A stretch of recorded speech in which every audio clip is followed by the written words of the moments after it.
दोस्तों नमस्कार। आप सभी का स्वागत है आपके अपने चैनल गोल्डन पाठशाला में। दोस्तों आज की इस वीडियो में विज्ञान का मॉडल पेपर हल करेंगे। प्यारे बच्चों, आप सभी को बता दूं कि अभी तक आप सभी को 11 मॉडल पेपर दिए जा चुके हैं और ये आपका 12वां मॉडल पेपर है। इसके अलावा आपको स्पीड टेस्ट के साथ में प्रीवियस ईयर क्वेश्चन पेपर जितने भी आपके आज तक आए हुए हैं सभी क्वेश्चन हल करा दिए गए हैं। तो प्लेलिस्ट में जाकर आप लोग अच्छे से एक एक वीडियो को पढ़ लीजिए। जो भी क्वेश्चन आपको नहीं आता है उसको आप कॉपी पर नोट करके याद कर सकते हैं। परीक्षाएं आपकी नज़दीक हैं तो पढ़ना आप लोग जो है शुरू कर दीजिए, ज़्यादा टाइम आपके पास नहीं बचा है। तो आइए शुरू करते हैं वीडियो को और आज का मॉडल पेपर हल करते हैं। आप सभी लोग कॉपी और पेन लेकर जरूर बैठें। जो भी क्वेश्चन आपको नहीं आता है उसको कॉपी पर नोट करते हुए जरूर चलेंगे। आइए देखते हैं 91 नंबर क्वेश्चन है, ऊष्मा संचरण की निम्न में से किस विधि में माध्यम की आवश्यकता नहीं होती। ऑप्शन है चालन, संवहन, विकिरण, उपर्युक्त सभी। तो इसका बच्चों राइट आंसर हो जाएगा विकिरण विधि में माध्यम की आवश्यकता नहीं होती है। बाकी चालन विधि ये ठोस गर्म होते हैं, चालन विधि से आप ध्यान रखेंगे। और संवहन विधि से आपका द्रव जो होता है वो गर्म हो जाता है। तो इसमें आपके माध्यम की आवश्यकता होती है, बट विकिरण विधि में माध्यम की आवश्यकता नहीं होती।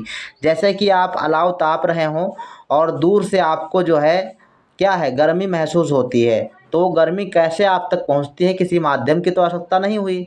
तो कहने का तात्पर्य ये है। और इसके अलावा जैसे सूर्य की किरणें हमारी पृथ्वी तक आती हैं और पृथ्वी को गर्म करती हैं, वायुमंडल को गर्म कर देती हैं, तो किसी माध्यम की आवश्यकता नहीं हुई। तो विकिरण विधि में माध्यम की आवश्यकता नहीं होती है, इसमें आप इसको ध्यान रखेंगे। 92 नंबर क्वेश्चन है, निम्न में से एक जीवाश्म ईंधन नहीं है। कोयला, पेट्रोलियम, पेट्रोल व डीजल, एलपीजी। तो इसमें बच्चों आपका राइट आंसर हो जाएगा, अगर ऑप्शन के हिसाब से देखा जाए तो फोर्थ ऑप्शन आपका सही जवाब हो जाएगा एलपीजी। जैसे ही आपको ऐसे ऑप्शन रखे हों जिसमें कन्फ्यूजन हो कि भाई कोयला, पेट्रोल और डीजल ये सभी तो एलपीजी वगैरह सभी जीवाश्म ईंधन है, तो आपको एलपीजी में लगाना है। फोर्थ ऑप्शन आपका सही जवाब होगा इसमें। 93 नंबर क्वेश्चन है, शुष्क बर्फ है ठोस कार्बन डाइऑक्साइड, द्रव carbon dioxide, gas carbon dioxide या फिर ठोस कार्बन मोनोऑक्साइड। तो सही आंसर है ठोस कार्बन डाइऑक्साइड जो होती है शुष्क बर्फ होती है। 94 नंबर क्वेश्चन है, निम्न में से किसके कम होने के कारण बादल वायुमंडल में तैरते हैं। तो बादल जो है वायुमंडल में क्यों तैरते हैं, क्योंकि वो हल्के होते हैं, उनका घनत्व तो कम होता है। तो राइट आंसर आपका फोर्थ ऑप्शन हो जाएगा, घनत्व कम होने के कारण आकाश में जो है बादल तैरते हुए दिखाई देते हैं। 95 नंबर क्वेश्चन कहता है कि आसुत जल है समुद्री जल, वर्षा का जल, भूमिगत जल या नल का जल। तो जो वर्षा का जल होता है वो आसुत जल होता है, यानी सबसे शुद्ध जल होता है। तो इसका बच्चों सेकंड ऑप्शन सही जवाब हो जाएगा। 96 नंबर क्वेश्चन है, तड़ित चालक बनाए जाते हैं। ऑप्शन आपके पास है धातु से, अधातु से, दीवार पर पेंट लगाने से, लकड़ी से। तो सही जवाब बच्चों है तड़ित चालक जो बनाए जाते हैं वो धातु से बनाए हो जाते हैं और ये कापर के बने होते हैं। ध्यान रखेंगे कापर के बनाए जाते हैं। तो और ये किस लिए बनाए जाते हैं, क्योंकि मकानों पर जो ऊंची ऊंची बिल्डिंगें होती हैं उनके ऊपर बिजली के गिरने की खतरा कम हो जाए, इसके लिए जो है तड़ित चालक बनाए जाते हैं और ऊपर जो है आपके लगा दिए जाते हैं मकान के सबसे ऊपर। 97 नंबर क्वेश्चन है कि बर्फ़ पर चलना कठिन होता है क्योंकि वहाँ होता है, क्या होता है। ऑप्शन है जड़त्व का अभाव, घर्षण की कमी, अधिक घर्षण, अधिक जड़त्व। तो इसमें बच्चों सही आंसर हो जाएगा चलना क्यों कठिन होगा, जब वहाँ पर फिसलन होगी अर्थात घर्षण जो है कम होगा तभी तो हम चल नहीं पाते हैं उस पर। तो आपका सेकेंड ऑप्शन सही जवाब हो जाएगा। 98 नंबर, सौर सेल बने होते हैं एल्युमिनियम, कार्बन, प्लास्टिक, सिलिकॉन। तो ये बच्चों सिलिकॉन के बने होते हैं, इनको सेमीकंडक्टर या अर्धचालक भी कहा जाता है। तो इसमें आपका फोर्थ ऑप्शन सही जवाब हो जाएगा, सिलिकॉन हो गया, जर्मेनियम।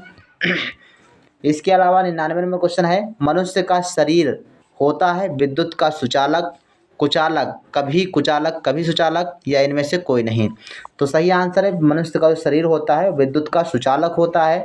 100 नंबर क्वेश्चन है, एक कॉफ़ी से भरे थर्मस फ्लास्क को अत्यधिक हिलाया जाता है, यदि कॉफ़ी को एक निवेश यानी सिस्टम के रूप में माना जाए तब कॉफ़ी का तापक्रम कैसा होगा। थोड़ा सा बढ़ेगा, फर्स्ट ऑप्शन आपका सही जवाब इसमें हो जाएगा। नेक्स्ट क्वेश्चन देख लो। 101 नंबर क्वेश्चन है, तैराकी पानी के किस तल पर अधिक दाब का अनुभव करेगा। तैराकी मतलब तैराक जो होते हैं, जो है तैरने का काम करते हैं, डुबकी लगाते हैं, स्विमर जो होते हैं, उनको दाब का अनुभव कहाँ पर सबसे अधिक होगा। तो सबसे निचले स्तर पर, यानी जैसे जैसे हम गहराई में जाते हैं वैसे वैसे दाब बढ़ता जाता है पानी का और हमको दबाव का महसूस होता है, दबाव। तो इसको ध्यान रखेंगे, सबसे निचले स्तर पर दाब अधिक लगेगा। थर्ड ऑप्शन आपका सही जवाब हो जाएगा। ऐसे ही आपको उदाहरण देकर क्वेश्चन पूछता है तो इसको आप गौर से पढ़िएगा, उसके बाद जो है क्वेश्चन का आंसर दीजिएगा। विटामिन डी की कमी से होता है रिकेट्स यानी सूखा रोग, रक्ताल्पता, रतौंधी या फिर घेंघा। तो विटामिन डी की कमी से सभी लोग जानते हैं रिकेट्स रोग होता है। फर्स्ट ऑप्शन आपका सही जवाब हो जाएगा। एनीमिया या रक्ताल्पता ये विटामिन ए की कमी से होता है। इसके अलावा ये रतौंधी भी आपका विटामिन ए की कमी से होता है। और घेंघा ये आपका होता है आयोडीन की कमी से। तो इन चीज़ों को आप ध्यान रखेंगे। 103 नंबर क्वेश्चन है, घड़ी के मिनट की सुई तथा घंटे की सुई के कोणिक चाल का अनुपात क्या है। ऑप्शन है 1:12, 6:1, 12:1 या फिर 1:6। तो राइट आंसर बच्चों हो जाएगा इसमें थर्ड ऑप्शन 12:1। 104 नंबर क्वेश्चन है, जल चक्र प्रक्रिया है वाष्पन की, संघनन की, द्रवण की, वाष्पन एवं संघनन की। तो जल चक्र क्या होता है, वाष्पन और संघनन। पहले आपका जो है जल वाष्प बनकर ऊपर जाता है, फिर ठंडा होकर संघनित होकर नीचे आ जाता है। तो यही प्रक्रिया लगातार चलती रहती है। फोर्थ ऑप्शन आपका सही जवाब हो जाएगा। पौधों में जल संवहनी ऊतक कौन सा है। अब ये प्रश्न हमने कल भी पढ़ाया था, आप सभी ने जो है इसका गलत आंसर भी दिया था। 105 नंबर का राइट आंसर हो जाएगा बच्चों फर्स्ट ऑप्शन जाइलम। तो पौधे में जल का संवहन कौन करता है, तो जाइलम करता है। और पौधे में भोजन का संवहन कौन करता है, तो फ्लोएम करता है। इन दो बातों को आप ध्यान रखिएगा। 90% चांस है कि एक क्वेश्चन आपका जरूर बनेगा यहाँ से। 106 नंबर है, शुद्ध जल का विद्युत अपघटन करते समय इसमें अम्ल डाला जाता है क्योंकि विद्युत अपघट्य को अच्छे गुण वाला बनाते हैं।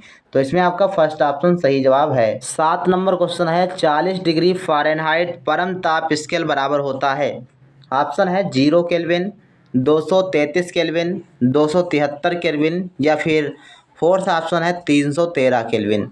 तो इसका बच्चों सही आंसर हो जाएगा 313 केल्विन के बराबर होता है। Fourth option is the right answer. 108 number, जल का अस्थायी कठोरता किनकी उपस्थिति कारण होता है। तो जल में अस्थायी कठोरता बच्चों होती है कैल्शियम तथा मैग्नीशियम के कार्बोनेट कारण। फोर्थ ऑप्शन इसमें सही जवाब हो जाएगा। 109 नंबर, प्रकाश संश्लेषण की प्रक्रिया के दौरान निम्नलिखित में से कौन सी गैस निकलती है। तो प्रकाश संश्लेषण के समय क्या होता है, ग्लूकोज और ऑक्सीजन निकलती है। सेकेंड ऑप्शन आपका सही जवाब हो जाएगा। 110 नंबर क्वेश्चन है, एक खुले पात्र में रखा कपूर किस प्रक्रिया के द्वारा उड़ जाता है। ऑप्शन है आपके पास विसरण, वाष्पीकरण, ऊर्ध्वपातन और संघनन। तो इसका बच्चों सही आंसर है ऊर्ध्वपातन विधि में ये होता है कि कपूर जो होता है वो सीधे गैस में परिवर्तित हो जाता है और उड़ जाता है। तो ऐसे ठोस पदार्थ जिनको गर्म करने पर सीधे गैस में परिवर्तित हो जाते हैं, वो द्रव में नहीं बदलते, तो वो ऊर्ध्वपातज कहलाते हैं और यह क्रिया क्या है, ऊर्ध्वपातन कहलाती है।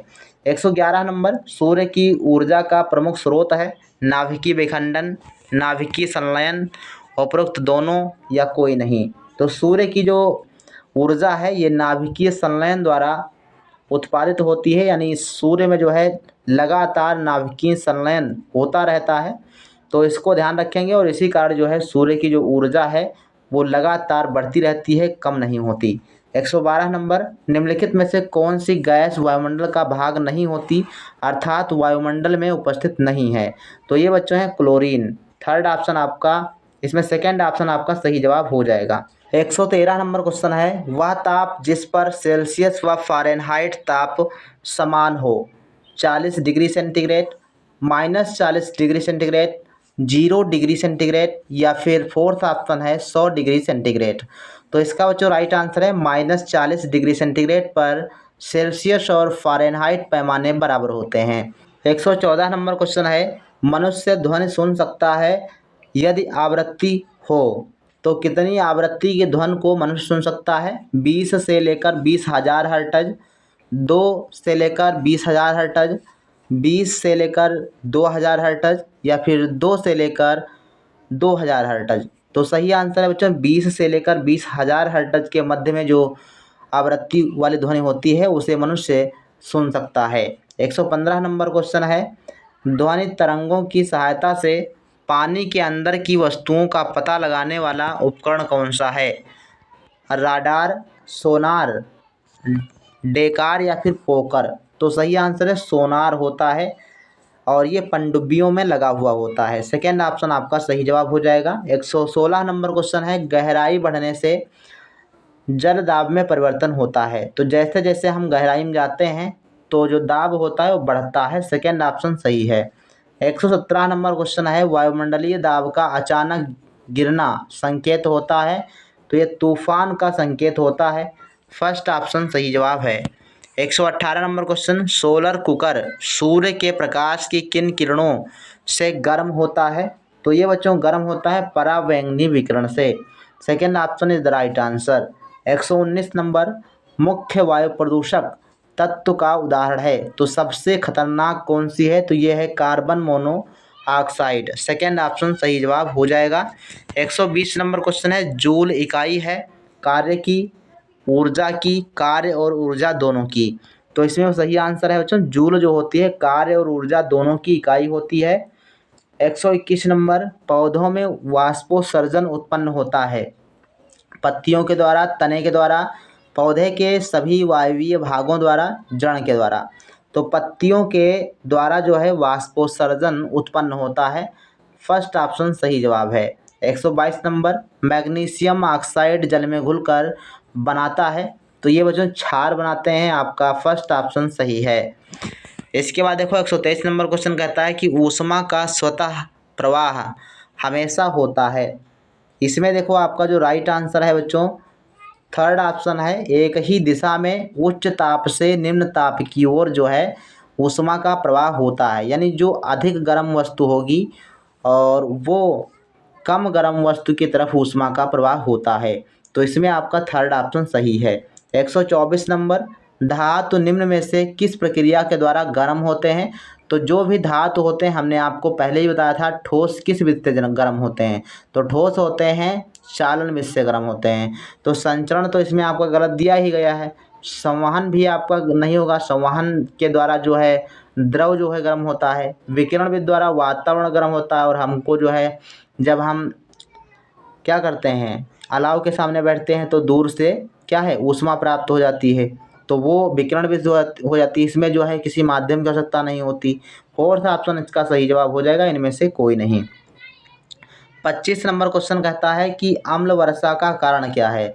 कई बार ये क्वेश्चन आपकी परीक्षा में पूछा गया है। Carbon monoxide, carbon dioxide, sulphur dioxide या फिर अमोनिया।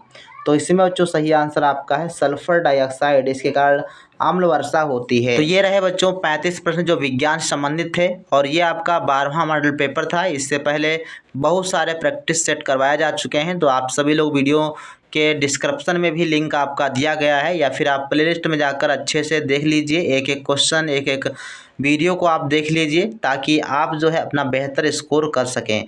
तो मिलते हैं फिर नेक्स्ट वीडियो में, तब तक के लिए धन्यवाद। जय हिंद, वंदे मातरम।